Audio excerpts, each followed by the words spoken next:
Ġenituri ta' sarbija wieġbu ħatja lil ħadd filgħodu ippruvaw jaħarbu minn Malta. Il-familja ġiet arrestata mill-Pulizija tal-Port wara li fis-6:30 ta' filgħodu ppruvaw jaħarbu minn Malta passaport Norveġiż fals.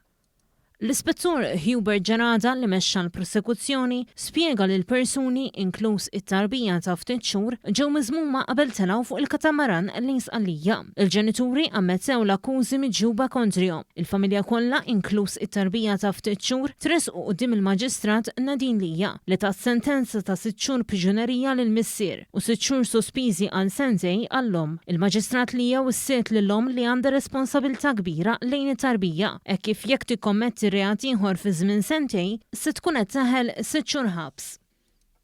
Somalu ta' 22 sena tressaq il-qorti wara li l-ġimgħa fl-għaxija allegatament mess il-partijiet privati ta' tfajla Franċiża u kkawżala ġrieħi ħfief f'Paċeville. Iż-żagħżugħ inqabad biswit ir-ristorant fl-Inħawi u ġie arrestat mill-Pulizija tad-Distrett wara li prova jaħrab bil-ġiri. Quddiem il-Maġistrat Nadine Lija wieġeb mhux ħati tal-akkużi miġjuba kontrih u nżamm arrestat.